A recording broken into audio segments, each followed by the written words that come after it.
विधान परिषदेच्या निवडणुका सामान्य मतदार थेट लढवत नाहीत. त्यामुळे या निवडणुकांकडे सहसा फारसं लक्ष जात नाही. पण यावेळी परिस्थिती वेगळी आहे. कारण या 17 जागांवरून महायुतीतील मित्र पक्ष आमने सामने उभे ठाकलेत.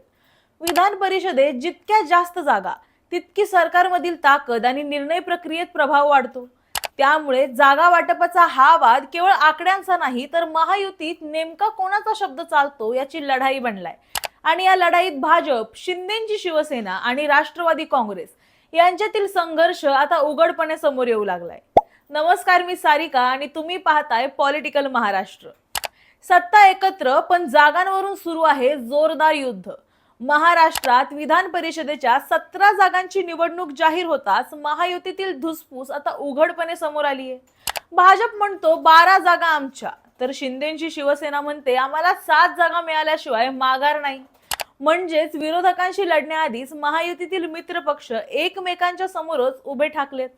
आणि आता प्रश्न फक्त जागांचा नाही, तर महायुतीतील खरा बास कोण याचाही आहे. स्थानिक स्वराज्य संस्थांच्या मतदारसंघातून विधान परिषदेच्या 17 जागांची निवडणूक जाहीर झाली. त्यामध्ये एका जागेच्या पोटनिवडणुकीचाही समावेश आहे.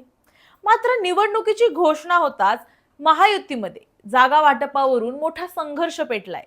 भाजपनं स्वतःसाठी 12 जागा, शिवसेनेला 3 आणि राष्ट्रवादी काँग्रेसला 2 जागा देण्याचा फॉर्म्युला तयार केल्याचं सांगितलं जातंय. पण शिंदे सेना या फॉर्म्युल्याला अजिबात तयार नाही. आमच्या आधीच्या 5 जागा होत्या, त्यामुळे 2 जागांची वाढ करून 7 जागा मिळाल्याच पाहिजे, अशी ठाम भूमिका शिवसेनेनं घेतलीय. लोकसभा, विधानसभा आणि महापालिका निवडणुकांमध्ये आम्ही तडजोड केली, पण आता नाही, असा स्पष्ट संदेश शिवसेनेकडून देण्यात येतोय. त्यामुळे महायुतीतील तणाव आणखी वाढत चाललाय. मात्र भाजपही माघार घेण्याच्या मनस्थितीत दिसत नाही. शिवसेनेला जास्तीत जास्त 3 ते 4 जागाच देण्याचा प्रस्ताव भाजपकडून देण्यात आल्याची चर्चा आहे. त्यामुळे आता सगळ्यांच्या नजरा एका प्रश्नावर खिळल्यात. शिंदे सेना भाजपला झुकवणार की पुन्हा एकदा शिंदेंनाच माघार घ्यावी लागणार? दरम्यान 16 नियमित जागांसोबतच महसूल मंत्री चंद्रशेखर बावनकुळे यांनी रिक्त केलेल्या एका जागेवर पोटनिवडणूक होणार आहे. त्या जागेवर निवडून येणाऱ्या सदस्याला 1.5 वर्षांचा कार्यकाळ मिळणार असून उरलेल्या 16 सदस्यांचा कार्यकाळ 6 वर्षांचा असेल. या 17 जागांसाठी 18 जूनला मतदान होणार असून 22 जून रोजी निकाल जाहीर होणार आहे.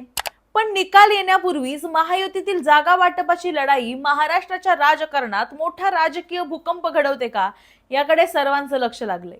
तुम्हाला याबद्दल काय वाटतं? शिवसेनेला यंदा किती जागा मिळणार? शिवसेना भाजपला झुकवणार की स्वतः झुकणार? हे आम्हाला कमेंटमध्ये नक्की सांगा आणि पाहत रहा पॉलिटिकल महाराष्ट्र.